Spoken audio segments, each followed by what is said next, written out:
Apocalipse, capítulo 21. Nós estamos no último ciclo desse livro. Nós já percorremos os 7, esse é o 7º agora, em que a cada momento Deus foi mostrando a realidade do mundo, a realidade do pecado, justamente essa trajetória do pecado. Mas também Deus foi mostrando que Ele traz juízo sobre o pecado e que traz redenção para o seu povo e preserva o seu povo, que é a igreja. Em todos os ciclos nós vemos isso. O capítulo 21 e 22 vai falar sobre o novo céu e a nova terra, a realidade eterna que a igreja vai vivenciar. Quando ele fala aqui novo, é algo que nós vamos concluir que procede do que já existe, procede do velho. O apóstolo Pedro vai explicar que esse novo céu e a nova terra, na verdade, é uma restauração desta criação. Como acontece conosco? Hoje nós somos uma nova criatura, mas quando você passa a ser nova criatura, você não recebe um novo corpo agora, você não recebe uma nova identidade, você passa a ser um novo ser através do seu ser que está sendo restaurado. O corpo de glória será assim. Não será um corpo que você vai adquirir do nada, mas pela ressurreição do seu corpo, só que agora com esse corpo glorificado. E assim também é a criação. Ela será transformada. E aqui ele vai mostrar como será essa nova criação, esse novo céu e essa nova terra. Lembrando, irmãos, que isso não é novo. O que João está apresentando aqui, não é a primeira vez que aparece nas Escrituras. É uma promessa antiga da palavra de Deus. Vamos abrir lá, Isaías, capítulo 65, 17. Pois eis que eu crio novos céus e nova terra, e não haverá lembranças das coisas passadas, jamais haverá memória delas. Exultem e alegrem-se para sempre no que eu crio, porque eis que crio para Jerusalém alegria, e para o seu povo exultação. Eu me alegrarei por causa de Jerusalém, e exultarei no meu povo, e nunca mais se ouvirá nela nem voz de choro, nem de clamor. Não haverá mais nela criança que viva somente alguns dias, nem velho que não complete os seus dias. Porque morrer aos 100 anos será morrer ainda jovem, e quem pecar só aos 100 anos será amaldiçoado. É claro que aqui, ainda no contexto, não da perfeição do novo céu e nova terra, mas de um novo tempo para o povo, essa perfeição se apresenta agora, em Apocalipse, em que Deus vai mostrar que o novo céu e a nova terra tem um fator fundamental, que é Deus com o seu povo. A grande ideia, o grande propósito do novo céu e da nova terra é Deus estar com o seu povo para todo sempre. Assim como Ele criou o homem lá no Éden, ele tinha um relacionamento direto, uma comunhão perfeita com Adão. O propósito de Deus no novo céu e nova terra é restabelecer por completo este relacionamento. Então, o que nós veremos é que Deus ele vai transformar a sua criação. Olha o que diz aqui o versículo 1, Apocalipse 21. E vi novo céu e nova terra, pois o primeiro céu e a primeira terra passaram, e o mar já não existe. Pastor, quer dizer que na nova criação não vai existir o mar? O mar é tão bonito, né? Uma das belezas da criação, você vê o mar imenso. Não sei, porque a gente pode até entender, caminhar, que o mar, nas Escrituras, ele sempre vai mostrar tempo de oposição, tempo de tribulação. Em vários momentos a gente percebeu isso nas Escrituras. Então pode ser que a ideia de João, quando ele escreve que não haverá mais o mar, ele está caminhando para mostrar que não haverá mais dificuldades, tribulações, afrontas ao povo de Deus. Versículo 2 vai dizer: vi também a cidade santa, a nova Jerusalém, que descia do céu da parte de Deus, preparado como uma noiva enfeitada para o seu noivo. Essa cidade preparada, né, é a própria igreja. Se nós vimos a Babilônia, uma grande cidade que representa esse mundo, essa cidade, a Nova Jerusalém, a cidade santa, a noiva enfeitada, é a própria igreja, que o próprio Cristo prepara. Lá em Efésios, Paulo vai dizer que Cristo adorna a sua igreja, Ele prepara a sua igreja para justamente esse momento de encontro final. O versículo 3 nos diz: então ouvi uma voz forte que vinha do trono e dizia: eis o tabernáculo de Deus com os seres humanos, Deus habitará com eles, eles serão povos de Deus, e Deus mesmo estará com eles, e será o Deus deles. Interessante algumas questões aqui. Quando fala que Deus vai habitar com o seu povo, Ele já fez isso em alguns momentos. Ele fez isso, por exemplo, lá no deserto, quando foi construído justamente o tabernáculo no meio do povo, para representar a presença de Deus entre eles. Quando foi construído o templo, também era a mesma ideia. Deus estava com o povo. Quando Cristo vem, é a maior manifestação dessa presença de Deus, que o próprio Verbo se fez carne. Mas todavia, ainda assim, Cristo não permaneceu para todo sempre aqui nessa terra. Ele foi elevado aos céus. Mas agora não. Agora esse tabernáculo de Deus não terá mais fim. Ele estará para sempre com o seu povo. Definitivamente, o Emanuel, o Deus conosco, estará presente junto conosco. Mas aqui uma coisa interessante também, quando ele diz aqui, eles serão povos de Deus, no plural aqui, porque ele está remontando a ideia que esta igreja é formada por pessoas de vários povos, línguas e nações. E é confirmado aqui que Deus estará com esse povo, ou com esses povos. E aí, se olharmos para a promessa de Deus, para a aliança de Deus, aqui temos uma confirmação do pacto. Deus fez com Abraão. Volta lá, por favor, Gênesis capítulo 17, versículo 7. Estabelecerei uma aliança entre mim e você e a sua descendência no decurso das suas gerações, aliança perpétua, para ser o seu Deus e o Deus da sua descendência. E aqui confirma-se toda essa verdade, esse estabelecimento da aliança de Deus agora para sempre, sendo o Deus dos descendentes de Abraão, mas não de uma linhagem de sangue, mas da linhagem da fé, como toda a Escritura vai apontar. Versículo 4 vai mostrar o resultado de Deus estar o tempo todo com o seu povo. E lhes enxugará dos olhos toda lágrima. Já não existirá mais a morte, já não haverá luto, nem pranto, nem dor, porque as primeiras coisas passaram. Porque todo sofrimento vai passar. Não haverá mais aflições para o povo de Deus. A morte morreu aqui.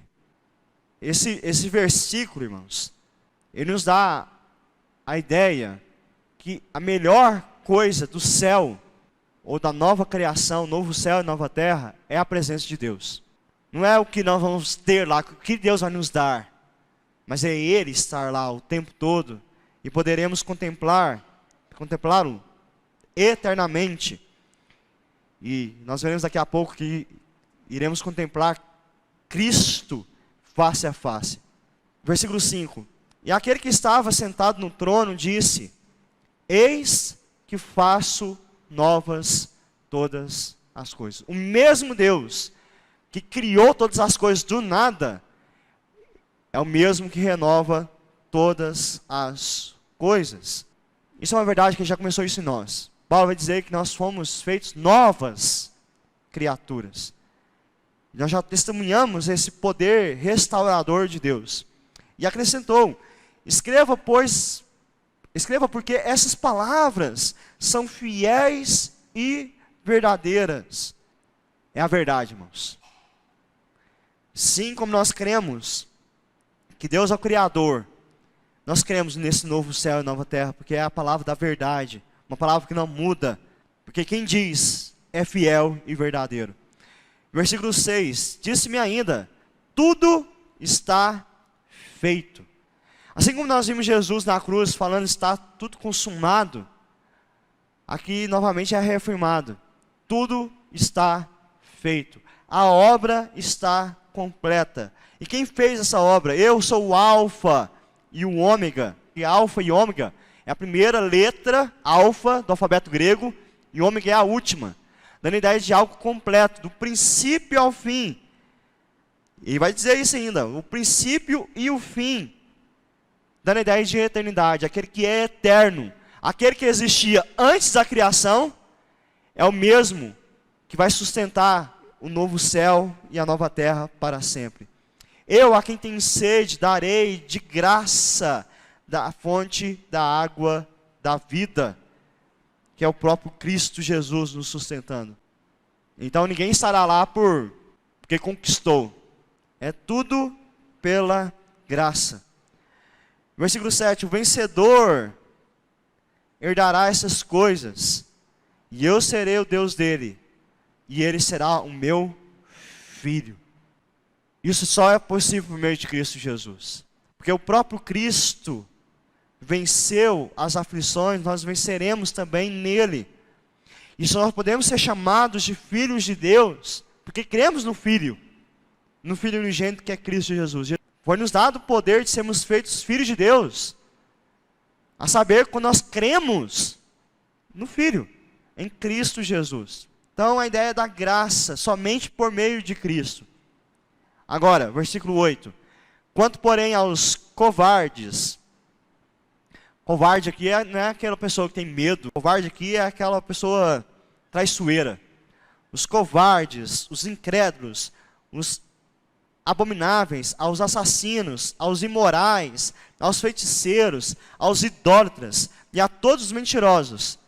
A parte que lhes cabe será no lago de fogo, que está queimando com fogo e enxofre, a saber, a segunda morte.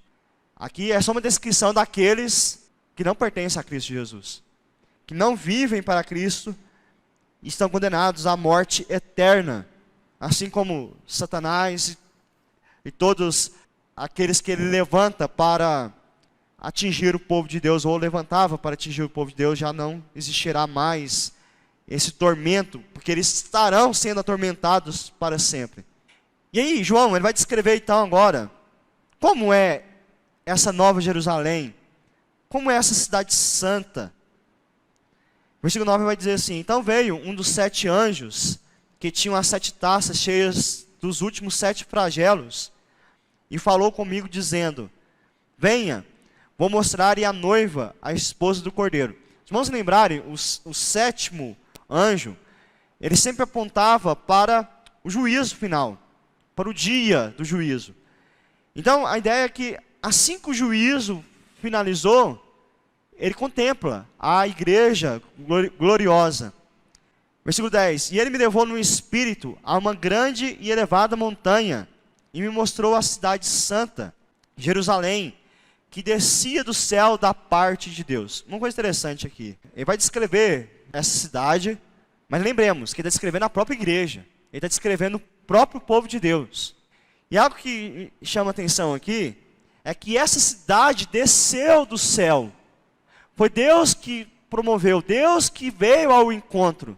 É diferente quando a gente vê lá em Gênesis, quando os homens tentaram subir na Torre de Babel.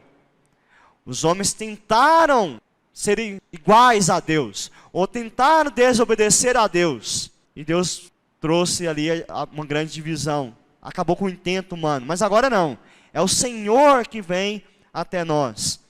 Versículo 11, a qual tem a glória de Deus, ela reflete o próprio Deus. O seu brilho era semelhante a uma pedra preciosíssima, como pedra de jaspe cristalina. Jaspe cristalino aqui daria a ideia, uma pedra de diamante, algo precioso, algo belo.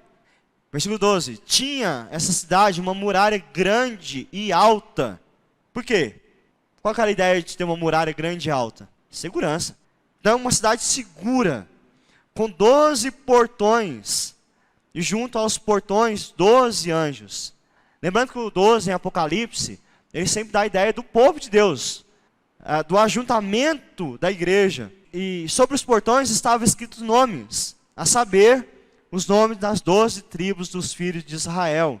Aquilo que a gente já comentou aqui em Apocalipse, dando a ideia da igreja, do povo de Deus ali reunido.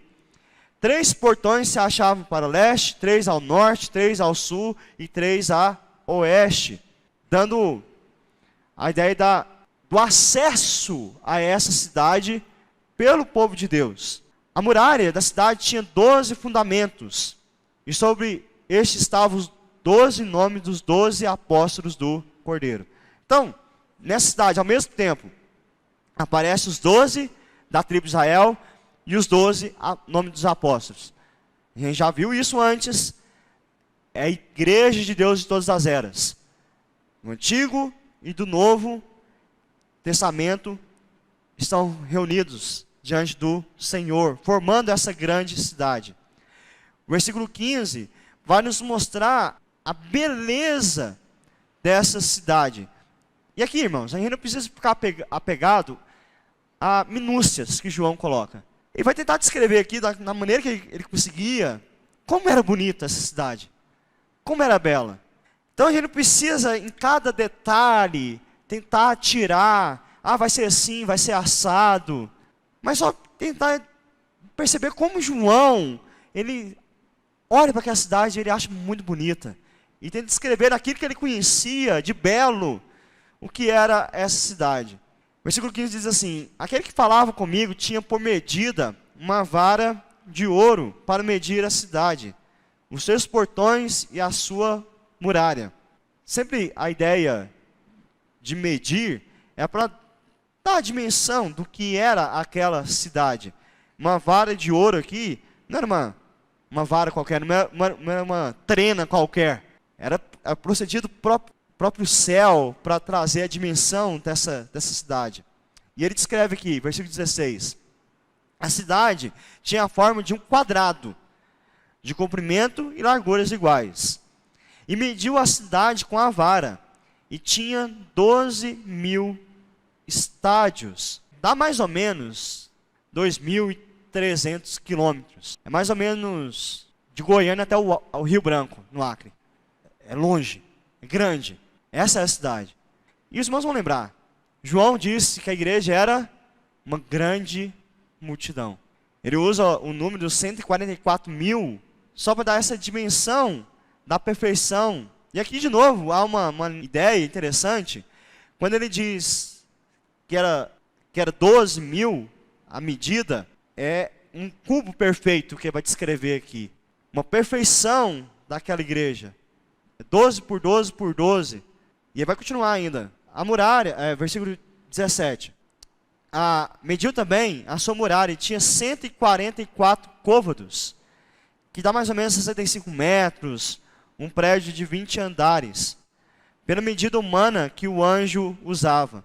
Então é algo imponente, algo grandioso. Não é um vilarejo, não é uma cidadezinha.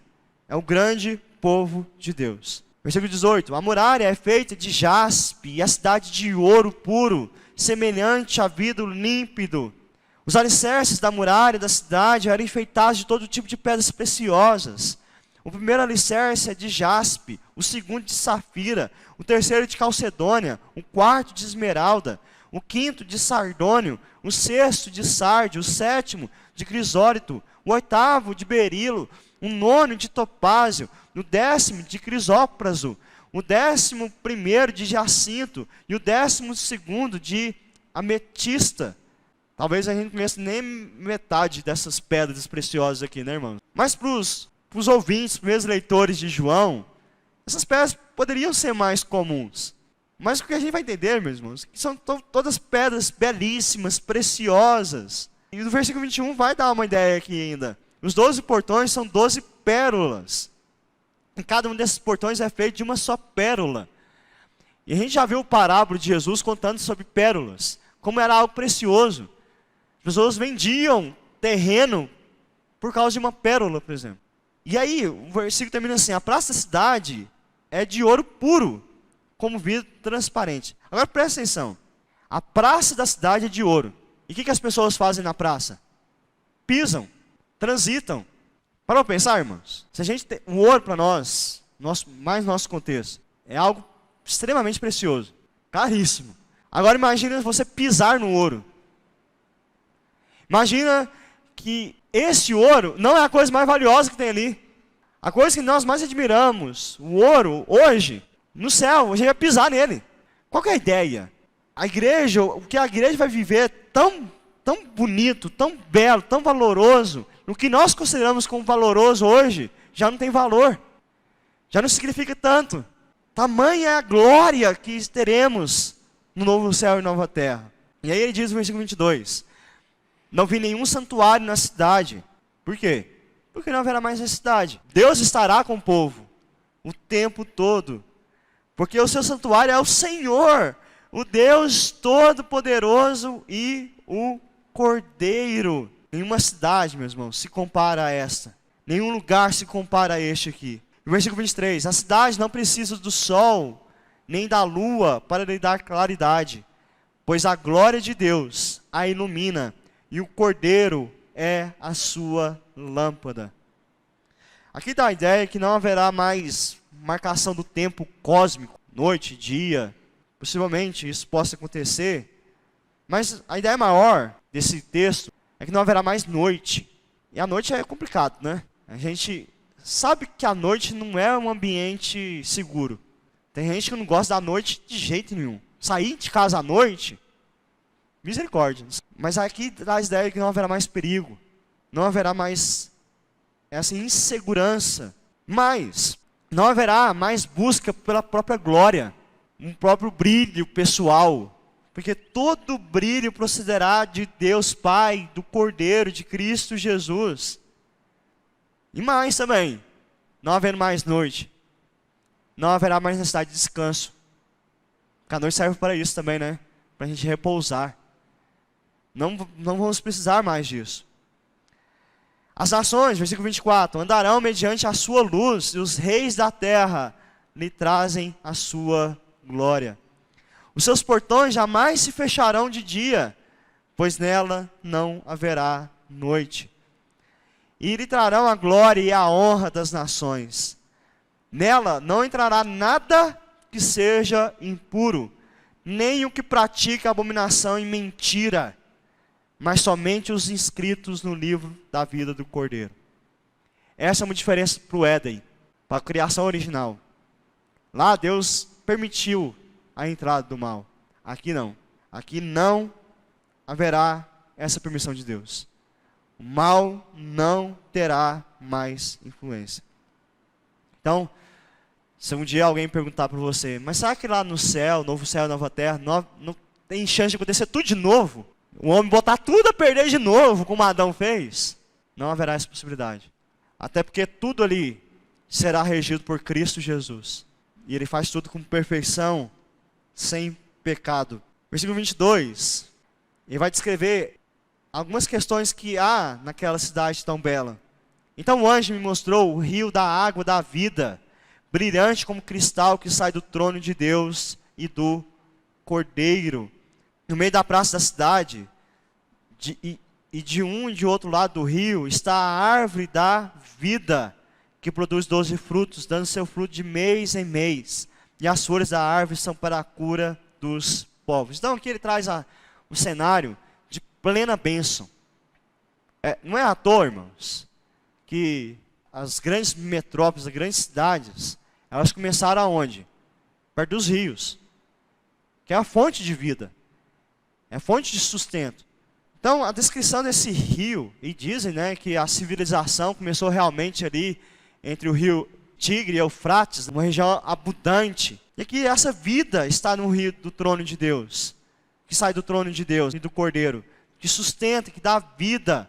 E essa árvore da vida está lá plantada, a árvore que estava lá no Éden, mas que o homem não poderia ter acesso. Agora ele acessa essa árvore o tempo todo. Versículo 2, aí fala da árvore da vida, né, que produz 12 frutos, que produz para o povo de Deus, e que ela vai dar mês e mês sem cessar, e as flores da árvore são para a cura dos povos. É restauração, é cura, é salvação plena que vivenciaremos. Tanto que o versículo 3 diz assim: nunca mais haverá qualquer maldição. Nela estará o trono de Deus e do Cordeiro. Os seus servos o adorarão. Sua face e na sua testa terão gravado o nome dele. Veremos Cristo face a face, irmãos. E a ideia, né, da testa está gravado o nome dele. É a marca do Cordeiro em nós. Seremos um só povo diante de Cristo. Então, versículo 5: já não haverá noite, e não precisarão de luz, de lamparina, nem da luz do sol, porque o Senhor Deus brilhará sobre eles, e reinarão para todo sempre. E aí, o reinar, participar da administração da criação. Assim como Adão, ele recebeu a função de ser o mordomo da criação, o gerente da criação, nós teremos essa função também. Iremos cuidar desse novo céu e da nova terra que Deus tem preparado para nós. Mas é um lugar, então, que haverá abundância de bênção para todos os santos de Deus. É uma nova criação.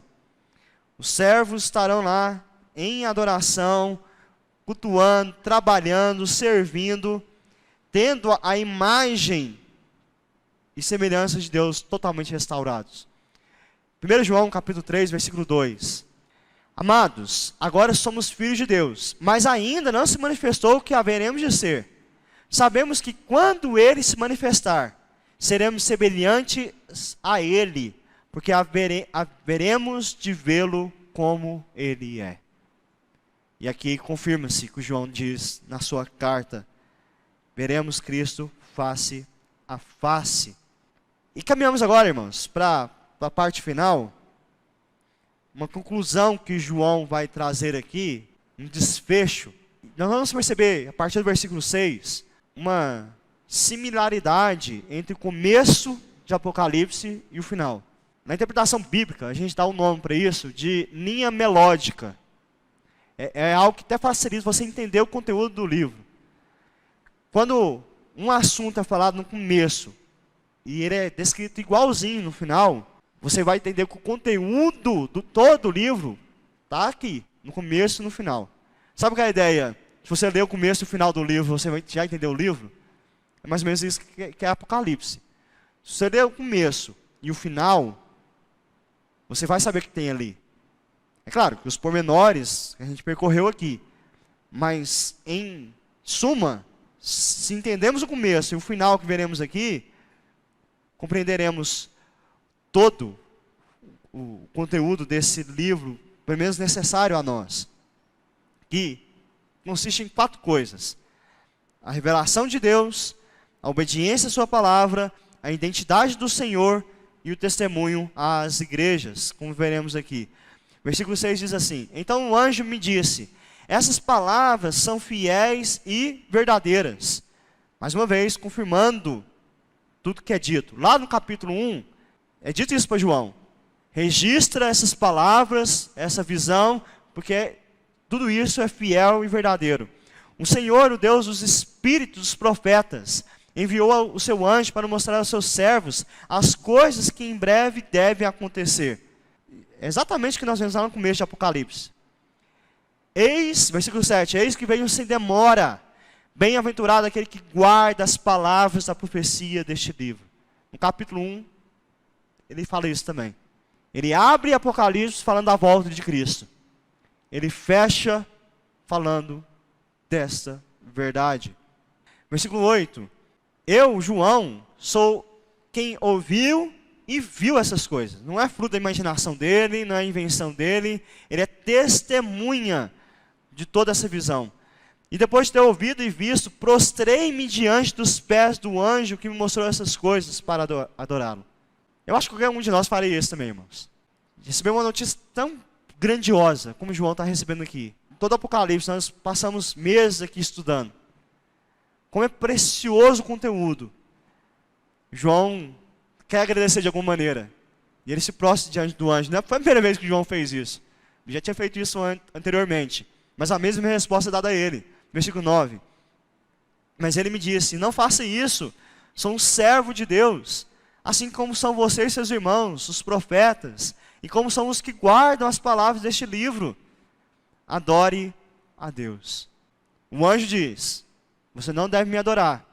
Porque eu sou igual a você, profetas, igual a toda a igreja.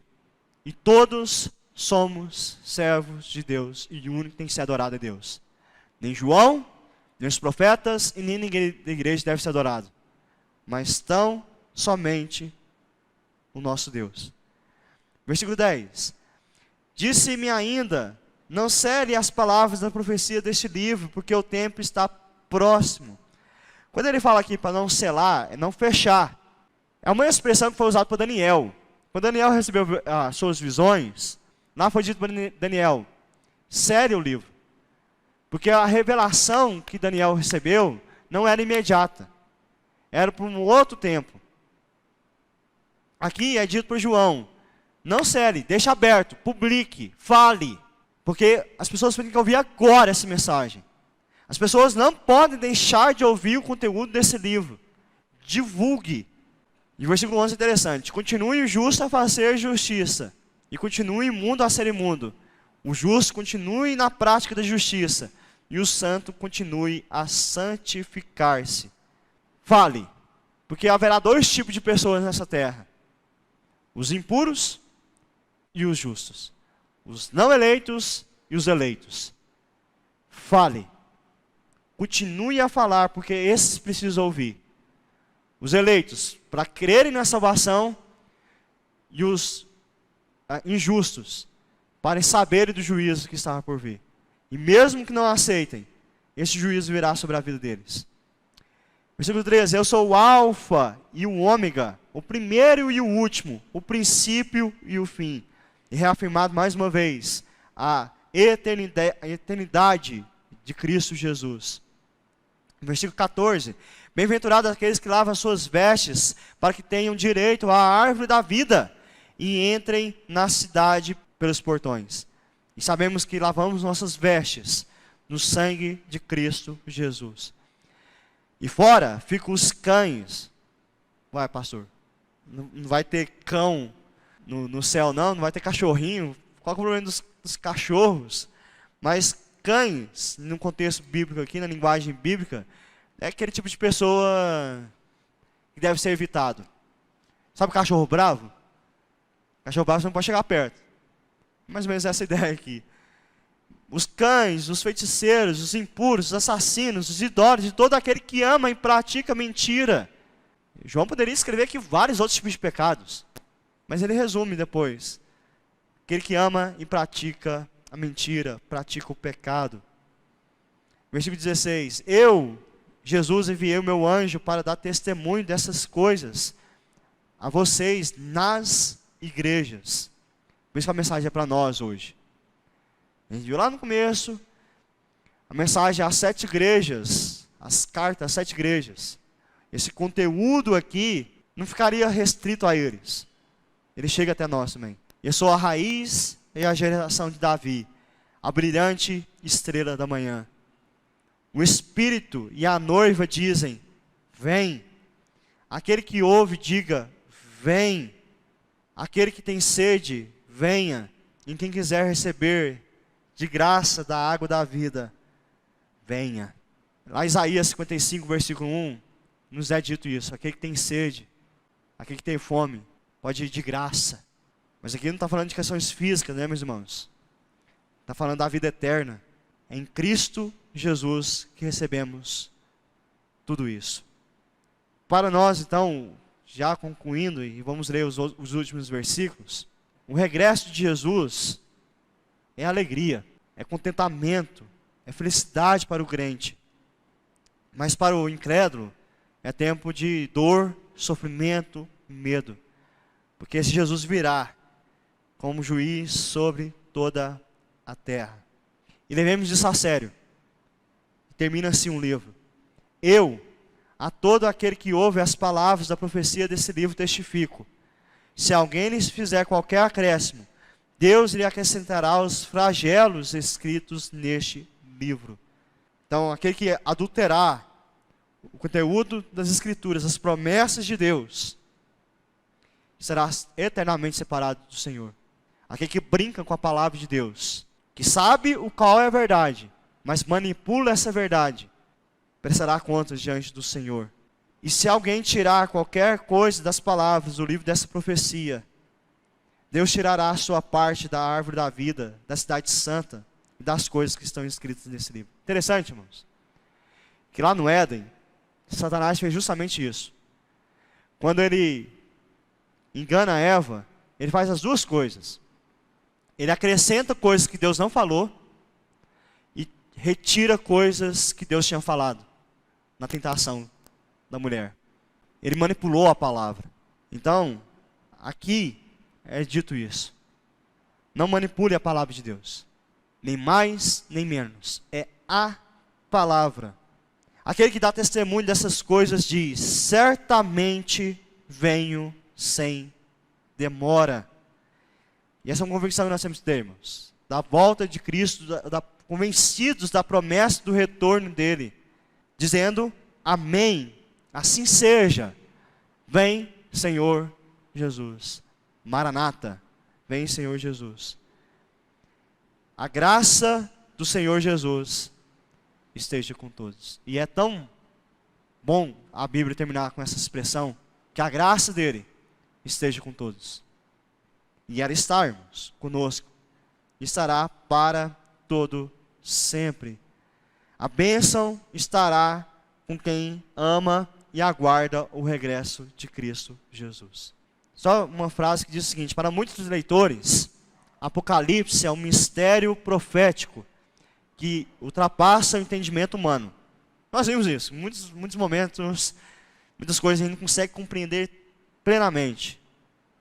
Contudo, neste último livro da Bíblia, nos permite ver um pouco de Cristo e da igreja no céu e sobre a terra. E o que vemos impressiona realmente. Temos que ficar impressionados com o que Apocalipse nos fala, meus irmãos, sobre Cristo e sobre a igreja. Tanto a igreja hoje, quanto a igreja no céu.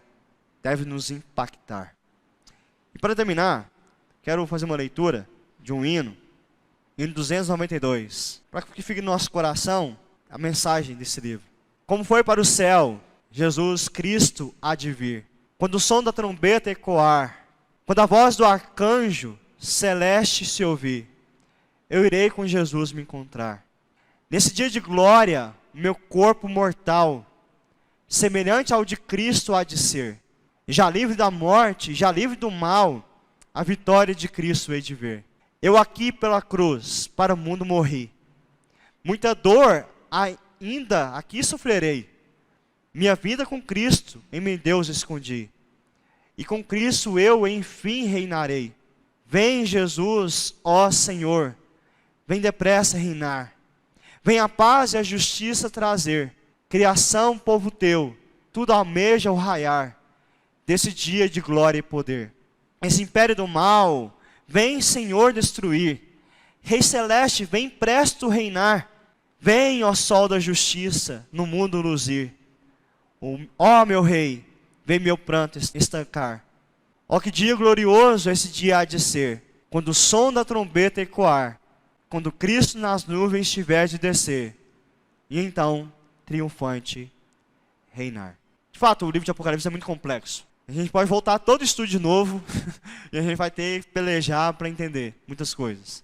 Mas essa mensagem final a gente não pode deixar escapar do nosso coração, que ele vai voltar. E sejamos encontrados fiéis até a volta de Cristo Jesus.